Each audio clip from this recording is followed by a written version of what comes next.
drumming circle and its tempo and its volume is somewhere in between, right? But if it goes beyond that, then it's discomfort. Does that, the structure of that make sense? Any questions about that?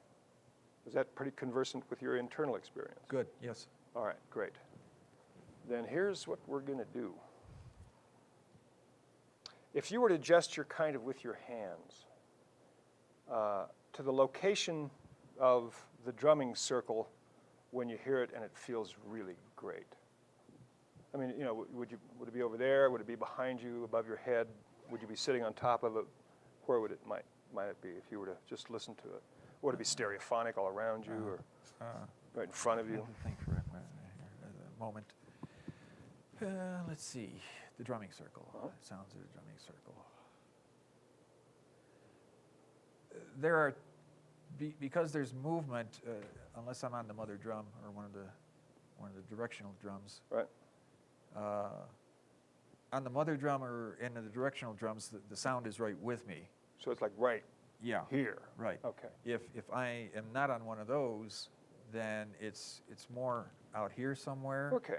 And it kind of shifts. All right, great. So we can basically use this kind of area for it. I just want to get a sense of the psychogeography in there. Okay, and when you hear this beating, you know, bomb-like noise, and when it really gets to you, where do you experience that? It's okay, great. So we got a location, and I kind of figured it'd be either stereophonic all around or almost experienced inside your head when it's really firing off. Right? Yeah. Okay, great. So now we have the structure. We have gathered information. We know what fires them off. We know how to affect that with submodalities and how to run the submodalities, right? Now, what we want to do is make sure the submodalities work the same way on the resource, not image, but in this sense, the resource sound, which is the drums, all right? Now, one interesting thing he said is that when he does a drumming circle, the drumming circle has a purpose. So in other words, it has qualities, just like a future self image could have resources or qualities. This sound has certain resources associated with it. So I want you to imagine you're there at the drumming circle, right, when it's really a good experience. And what certain frame or you know, intent might the mother drum have been established as maintaining? What quality could the drums be representing in a powerful circle?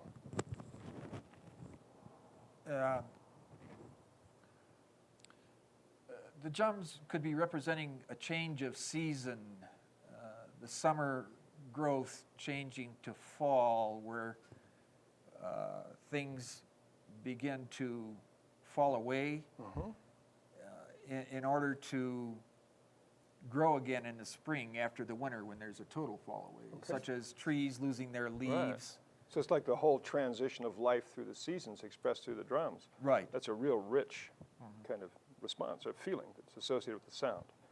Okay, I want you to imagine hearing the drum in that way, and that's the song in the sense the drum is singing, right? Be really aware of the resonance of the volume, particularly the tempo of it, right? And then I want you to slowly begin to imagine the drums are moving further away. They're moving further away from you, and as they get further away, the tempo begins to slow down, right? And the volume gets fainter and fainter and fainter until it's way off in the distance and you only hear it periodically. All right? Great. So, got that? You can still kind of barely hear it. You know it's over there. Yeah. It's out there, but so let it just pulse. And now's, you all right? Yeah, I wanted to make a comment. Please do. We do that at the final closing of the drumming Great, circle. We great. do that where everything gets to be very low. We whisper the ancestors or the people whom we want to remember, and they get lower. Great, great. Wonderful. Goes That's ideal. Then that's in a sense where we're going to begin with the drum. It's way over there. And it's just like so low we can barely hear it, but you know the sacred drum's out there. Okay? And then here's how we're going to begin. I'll kind of describe this first to set it up, and then we'll roll with it. We're going to start with that explosive boom of that ad, that commercial, just one bomb after. You got it, exactly. And what's going to happen with that, it's going to start slowing in tempo, and the volume's going to start going down, right? So there's more and more interval between the pulses, and it gets softer and softer and softer. And simultaneously, in the distance, the sacred drum gets tempo increases and the sound increases and sound increases and the tempo is just right. The other one goes and fades to nothing. You can't even hear it, but the drum becomes closer and closer until it's right here. And it's the full feeling of the changing of the seasons. Just listen to that. Feel it in your body. Got it? Okay. And take a deep breath and clear your your auditory receptors. Kind of there, clearing your ears. Okay. Right? It's easier to clear the screen sometimes than to, yeah, there you go. All right. So that's the setup. And the one thing I know about Paul is that he has really got some flexibility auditorily, because he was giving me real high-quality information auditorily. So this should be relatively easy. Tracked on it very nicely. So this is the setup, and we're going to do this a number of times, right? And the way we're going to do it is the sacred drum's going to start off at a distance, barely hear it. And then there's this boom, boom, boom, boom, boom, boom. And as that fades, the drums get louder. Boom, boom, boom, boom, boom, boom, boom, boom, boom, boom, boom, boom, boom, and they're right around you, right? You can feel that, and you know what the song is that they're singing, right? Transition over time. Just hear that drum beat. All right? Then clear the ears. Okay, good. Now you got the pattern. The drums start off way in the distance, and you're going to start off that explosive sound, and you're going to do that 3 more times, blanking the ears between each one. So you ready? Okay. Okay. Boom.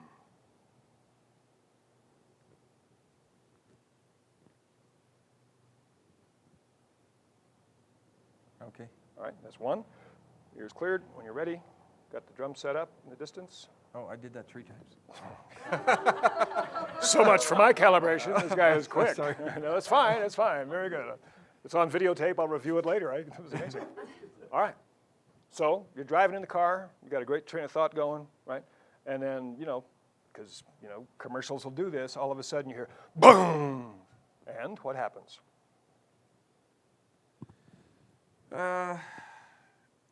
There's a very slight momentary feeling of displeasance, and I turn the radio off.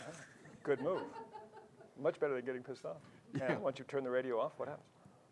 Well, I turn the radio off, and I kind of wait for a couple of minutes, and then turn it back on again. Okay, great. So let's imagine you said that it could be not only in the car, but sometimes inside. Yeah, we got to take I think we need to take a circumstance to where I don't have the capability of turning a radio Great. off. Okay, so there it is. You're in a room and somebody else's radio. Can't touch it or whatever, right? And boom, it starts firing off. Yeah. Just go ahead and... Well, yeah, it isn't necessarily a drum, but I have a neighbor that I had to deal with when I bought my townhouse. Okay. Initially, I sort of ignore it. Mm-hmm. I hear it. It's at a time of day that it's not at night while I'm trying to go to sleep, and it's not in the morning when I'm just waking up. It's at a time of day when, it seems like whoever is doing this has some, what's the word I'm searching for? Has some sense of another person's privacy or Right. boundaries. Okay. So you hear it then. Yeah, I hear it then, and I kind of shake it off. I let it go. Turn on my radio, not to beat against or anything. Sure, just to have something turn else. on just to have, so I don't focus on all of that. Okay. How's that for a response? Is that worthwhile? Not really, because then it gets to be distortion, because there's different frequency from my kind of sounds to the kind of sounds that are over there.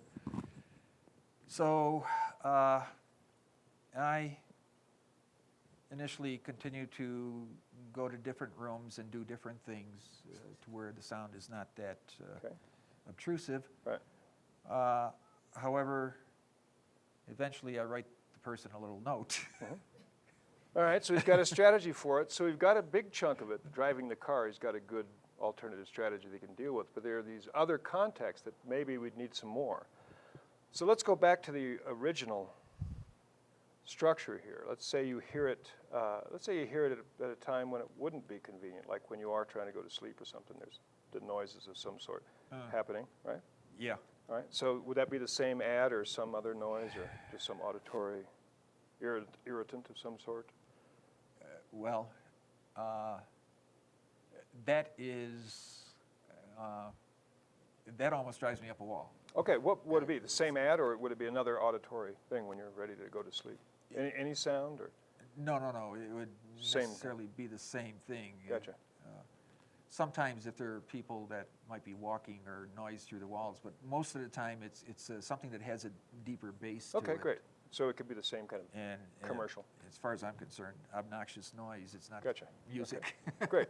So here's what we're going to do. We're going to start with that. You're ready to go to sleep, right? And that obnoxious bass, deep bass noise starts, right? I want you to, all right.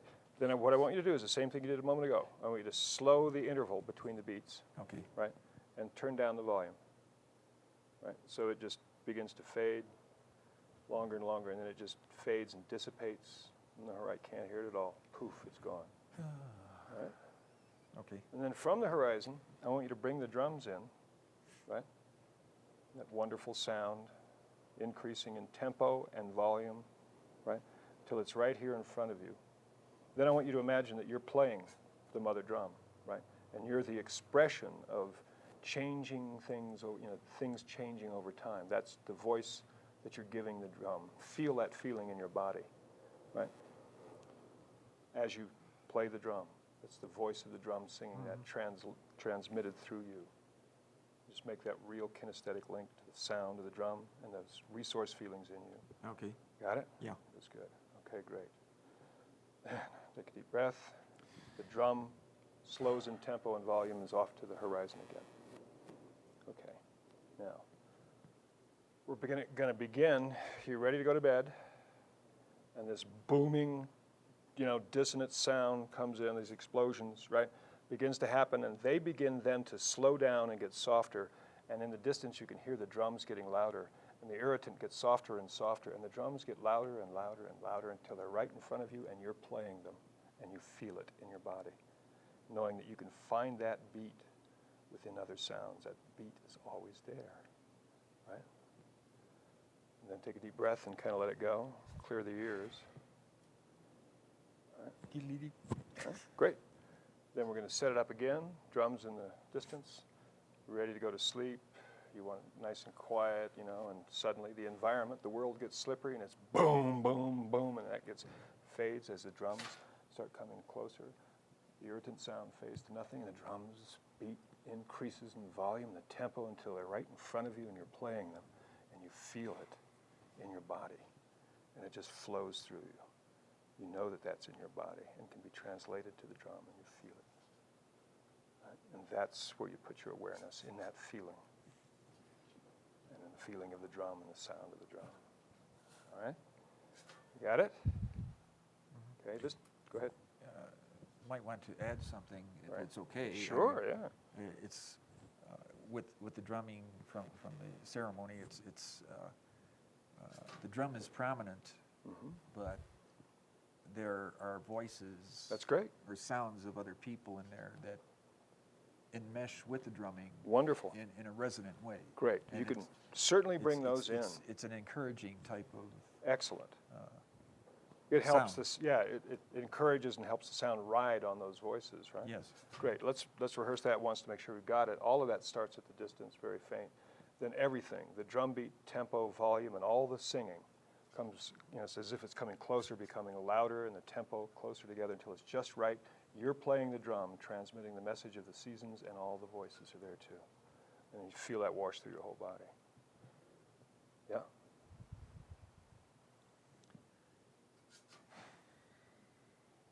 What's up? Well, it's pleasant. Excellent. It reminds me of I play a cassette at night when I go to sleep just to settle my nerves even more. Right. It's, I don't know if you know the composer musician Stephen Halpern. Yeah. He has a cassette for sound music that's conducive to relaxing and sleeping. Well, so you've got the music inside of you. Yeah, That's what I've I'm got a new one suggesting. now. Absolutely, and it's there all the time. Uh-huh. So let's put it to good use. The drum and the singers start at the distance. You're ready for bed, and then the irritant in the environment, bong, bong, big bass thing. And then you simply allow it to, it's receding. It goes off in the distance, slower tempo, less volume. At the same time, the drums get louder. You can hear the singing. It's like it's approaching, coming closer until it's right here. You're drumming. The voices are all around, supporting that. And feel it wash through your body. Excellent. Okay, and then clear the ears.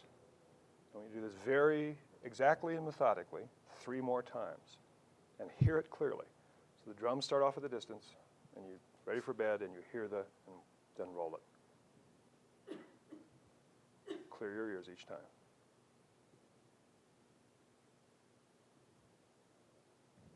And feel it completely at the end of each cycle. Connection to the voices in the drum.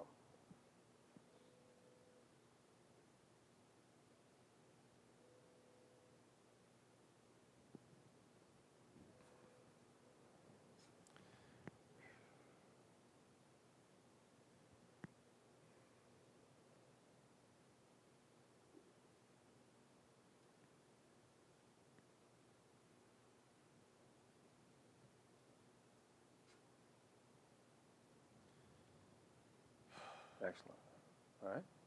And now I want you to imagine a time when you're tired, you're going to bed, you want to go to bed, and that sound next door, the neighbor, whatever, fires off, but this time within it, you hear the drum. And that's where you allow yourself to, what you allow yourself to embrace, regardless of what's happening in the world around you. That's where you can be. And you let the drum, in a sense, be that lullaby into the changing of the seasons, just like the changing of your own consciousness, regardless of what's happening outside.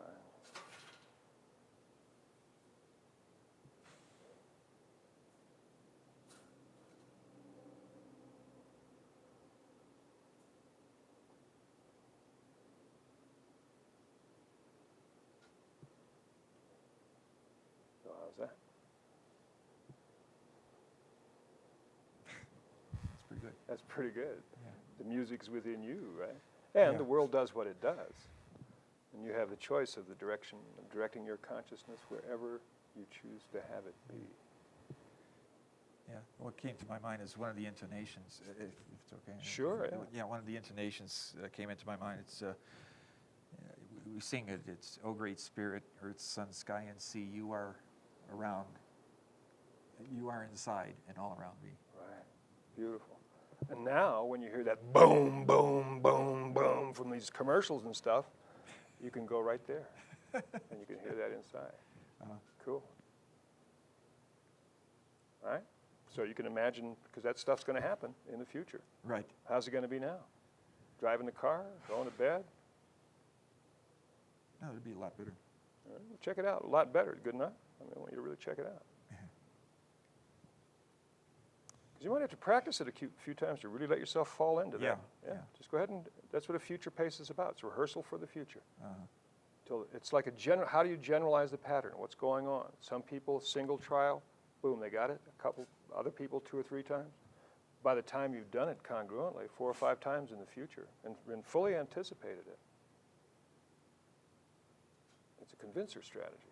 You know that you got that anytime you want it, regardless of what the world's doing. That sound in the background is helping. Yeah, right. That's what I'm saying. Stuff happens, right? Uh, The drum is always here. The drum's within you. yeah. Yeah. All right? Okay. Got it? Fine. Cool. All right. Thanks, man. No problem. Good. Let's see. Oh, there was something else. Oh, yeah. I did want to mention one other thing. Mhm. There was one of my friends went through the health course, the NLP health track. Certification, yeah? Yeah, health certification. And we did a few practice things with me, and we found out what my primary mode is as far as modalities are concerned. And it's very close, very, very close. I'm primarily auditory. Mm-hmm. However, visual comes into there very closely, right behind it. Mm-hmm. Sometimes they may kind of like overlap. Right. And what I was picking up over here was, with the drum circle, I was starting to pick up a little bit of visual in Right. there also. So bridging to another system as Yeah. well as the auditory. Right. That's great because that can help enhance it, right? So it's like when you hear this irritating sound, commercials or whatever, not only can you feel and hear the drum, right, Yeah. but you can see it. The Right. whole circle is all around you. Excellent. Good. All 3 systems. Thank you, Paul. Thank you. Watch your mic there. Yep, it does it automatically. Yeah. The automatically unclipping mic. Maybe we just put all this stuff right up here. Okay. Okay, so we're going to backtrack a bit. Hey. Boom, boom, boom, boom, boom, boom, boom, boom, boom, boom, boom, boom, boom. questions about the demonstration, given what you know about submodalities, analog submodalities, this little model, etc. This is what's called a designer swish, right? Because it's designed to fit the person tailor-made specifically to whatever their triggers are. You know, if it turns out that it is a big, bright image, then you know lots of things you can do with visual submodalities doing the swish. But sometimes it's an example like this. And then you have to find out what the trigger is, and at least one, preferably a couple, of submodalities that vary across a range that decrease the response, right? Because the claim about submodalities is a submodality is like a motorcycle or a coach, right? Like a carriage. Anybody can ride in it. So in other words, a submodality that decreases a feeling will decrease any feeling, right? Like brightness and closeness. It doesn't make any difference if it's your wife's face or a ferocious mountain lion, or if they're the same in your model of the world. If it gets further away and darker, your response is going to go with it. It's going to decrease. So if it's a pleasant experience, as you amplify those submodalities, the pleasant experience amplifies. If it's an unpleasant experience, right, and it goes away, the unpleasant decreases. If it comes closer, the unpleasantness increases. So submodalities that really make a difference amplify any feeling. And that's why when you think about it in doing a swish, the same submodalities affect both the resource state, amplifying, and the problem state, decreasing. In this case, we use tempo and volume. Both of those are submodalities that vary across the range, and both of them had an impact in Paul's internal experience. Okay, so given that sort of explication, demonstration here, questions at all about the demonstration or how it links to what we're exploring with submodalities now? What would you do if you couldn't find a good counterexample? Well, there's a number of ways to do that. See, I was fortunate with Paul because he had a counterexample in the auditory representational system, right? If that hadn't been there, let's say that he didn't play the drums, there wasn't any, and he didn't volunteer that. And I had to strategize, okay, what I want. The thing to keep in mind is I'm looking for an auditory isomorph or an auditory similarity to a visual future self. I'm looking for an auditory future self, a resourceful auditory of some sort.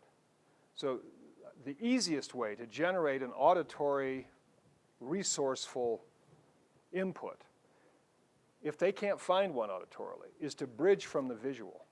And you can literally begin to build a visual representation, just like a regular visual swish, and then have that image speak to them, right?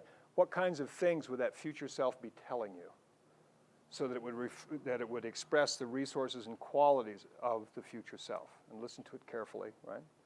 And then you'd find the auditory submodalities that move both the positive and the negative, right? The wanted and unwanted, and then you would structure those in a swish. Yeah. At the beginning before you asked Paul to teach you how to have this feeling. Yes. What does this say? It's a great way to gather information, right? It also, it keeps your experience straight too. It's a real good strategy to use as an all-purpose strategy for eliciting someone else's model of the world, what you want to do in NLP. You want to know what their map of the world is. Bandler working with some woman kind of began to spontaneously do this thing of teach me how to do your problem. You have a limitation, I want to know the structure of it, so the best way I can figure out the structure is if you teach me how to do it, right? And then, you can check it out for yourself in a number of ways. If you have congruently gathered enough information, you should be able to do the same thing that limits this person and have the same or very similar response, right? So, if I try that out, I'm enjoying myself, I'm driving down the road, right, and listening to a good train of thought, and all of a sudden this boom, boom, boom, and it just sort of fries my head, fills my consciousness, and my body starts getting tight. That'd do it. So when you can duplicate the same problem by gathering information in that way, you know you've probably pretty much got the structure. So it's just you could considering this sort of filling in for another as an information gathering strategy. Teach me to do what you already know how to do well. People don't have any trouble remembering how to have their problems, right? Because they do it so often. They've practiced a lot. Now, the other thing to keep in mind is Paul was very expressive of this too, that often people aren't completely aware of what they're doing, right? Because what they tend to do, Anwar, is they tend to get lost in the meaning of it or the conceptual notion of it, and you want the perceptual aspect. So you're going to have to continue to ask questions like, okay, I understand that you think that, it's stressing you out and stress isn't a good thing, but I want to know if I wanted to stress myself out just like you're doing, what would I have to do inside, right? What specifically? I can't just say I'm stressed, something has to happen. What do you do in a very specific way to begin to let your legs tighten up? Oh, I see. It reverberates in your head, and then you're no longer thinking about that, and maybe your vision narrows, or you're getting the concrete behavioral components of it, not the abstraction or the thinking components of it. And those you can use. That's really high-quality sensory-based feedback because you're eliciting a bedrock structure, not an abstraction. Right? And then you can deal with that structure using these submodality techniques. Yes, Anwar. Designer switch Mhm. works with auditory, Mhm. therapy. Yes. Yeah. It's either auditory or another example was there was a woman in a workshop in Denver, and when she would begin to get stressed out, remember pixelation, density? She would see fewer and fewer pixels. She would imagine something like her daughter yelling at her, right? And it wasn't so much the face of the daughter yelling at her, but as she kind of thought about it more and more, there were fewer and fewer pixels. It was less and less dense. And the less density it was, the more anxiety came up. She felt like she was losing something or losing contact. That's a rationalization, but that makes sense. If you have an image of someone that you're close to, that arguing or whatever, and then you begin to lose detail, density begins to fade out, that could certainly happen. So that was the submodality we used with her. We used density because that varies across the range. Right? We had the image of let's see, how do we do it? We had the image of the daughter get so lacking density to the point that it faded, and then from the distance, a future her increasing more and more and more pixels until it was a very clear, very rich, detailed image. So one lost pixels, the other gained pixels. So we used density as the submodality primary driver in that. I think we also use color in that one. So you got a handle on this notion of a designer switch. You find out how they do it, what the triggers are for them. Generally speaking, since we tend to use internal submodalities the way we've learned on the outside, so distance and color are really impactful for us. A standard visual switch, 80%, 85% of the time is going to work. But it's that other 15% where it's an auditory trigger or a different kind of visual, right, trigger that's firing them off that the designer switch is really good for. So this is also written up in your handouts during both sections, but if you look in section 3, it's on page number 8. So I'm going to go over these steps real quick before I put you together with a partner to do this. Kinesthetics, we're going to experiment with some kinesthetic swishes. The kinesthetic system is somewhat unique because it takes so long to change. You can imagine a sound going zip, but to drain kinesthetics and transform them quickly is something that we're not very flexible with. There are cultures that are more flexible, but we're not one of them. So we'll do other techniques for kinesthetic swishes. So the first thing you do is just like the last swish, you identify the limitation, right? Now, as it says here, all of you may not have internally yourself something that fits this format, as Paul did. If you don't, I want you to role play somebody that has a trigger that isn't necessarily size and brightness or whatever. So pick some submodalities that you can do a congruent role play to educate your guide in doing a designer swish. You can either just make something up, or another thing you can do is if you work with people, work with clients, you can role play a difficult client that you have, maybe get some insight into how they work. Then you gather information, and I'd like you all, for the purposes of this run through on the swish, to use this frame of, let's say I had to fill in for you for a day, right? Teach me how to do your limitations. So use that frame as an information gathering tool. All right? So what you're looking for in the information gathering stage is, when it happens. In this case, it's when he hears that loud pulsing noise, and how to make it happen. Right? In Paul's case, it happened pretty spontaneously. As soon as this loud pulsing beat happened, he was there. In particular, you need to know which submodalities change in order to create the pattern, right, or the problem. So for him, the ones that were the most significant was that if it was low volume, slow tempo, no problem. But if the volume went up and the tempo went up till it was real loud, then it was a problem. So those submodalities changed. And then you test it. You test to make sure you found the right submodalities. And there's a couple of ways to test, and I tested both of them. The first one is to take the desired self-image, or the desired representation, in this case it was the drums, and see if the submodalities work on them, which I did. I said, hear the drums, and they're nice and loud. It's great, right? Said, yeah. Okay, now lower the volume and slow the tempo. And he said, well, it just kind of fades away.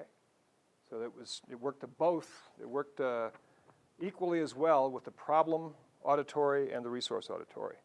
The other way to test it is to try it out on yourself. You should be able to recreate a very similar response if you have sufficient information. Right, so there's two ways to test it. You either test it on the future self or a neutral image. The submodalities should amplify any content, or you try it out on yourself.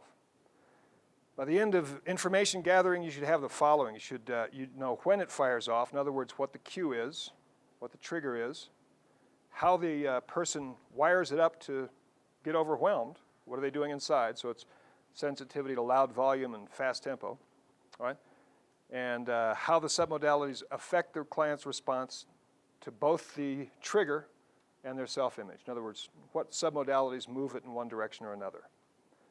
All right, so once you've got that data, then you figure out, you go, wow, how could I put this together so that one decreases in intensity and the other increases intensity at the same time, which is the structure of a swish.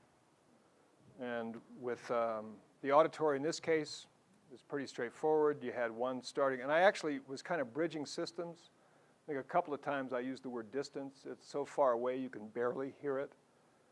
So I wasn't just referring to volume. I kind of also added location, right, and change of location in there. All right, with me so far?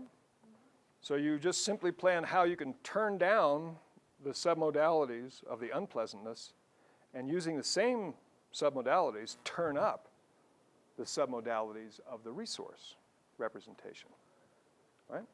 Same way you did a standard visual swish. Okay, and then on the next page, on page 9, it's the summary of the strategy itself of putting the pieces together. You design the swish, you do the swish, basically, and test. You test by either putting the person in the environment of the cues or in their imagination, as we did here. We didn't have a drum except for the loud lawnmower out there for a moment. And you notice the other thing, you want to see how the person's generalizing. With Paul, it was interesting because the first time he went through it a couple of times, he said, well, in the car, it's not that bad. I could reach out and I could change the station. He had a much better response. But then he kind of goes, but there are these times at home when I'm ready to go to bed and like that they could still kind of bug me. Remember that?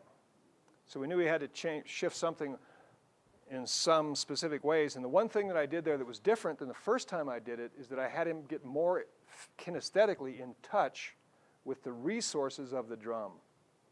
Right? My language kind of led him into that.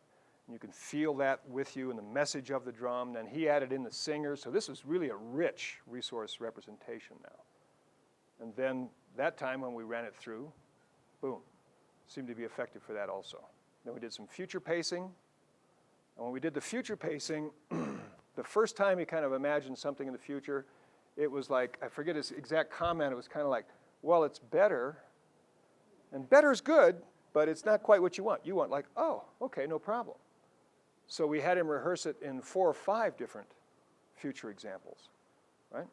So he had sort of a history of having practiced it and having it give him the results that he wanted. All right. I want you guys right now to future pace doing a designer swish. In a minute, you're going to be with a partner. We're going to do this in groups of 2. I'm going to give you about 20 minutes per person. All right? So you're going to have 20 minutes. You're going to be sitting with someone, and they're going to have some unwanted behavior or response that isn't necessarily visual size, brightness, the simple stuff. It's going to be a unique submodality. Right? Might be voice tone, might be volume, could be stereophonic or location with sound, could be anything. And what you're going to do is pretend to be them. They're going to teach you how to do the problem. You're going to find the submodalities that affect this unwanted response. You're going to test it on the desired response, make sure it amplifies that. You're going to design a swish, put it together, run them through it, and future pace. Any questions about what you're about to do? Alrighty, find a partner. If you don't have one of these, you're not sure, role play somebody. If you think you might, explore it. Let your partner dig in there and find out what's going on for you. Okay, find a partner, 20 minutes each. We'll give you a notification when it's about 20 minutes and time to change partners.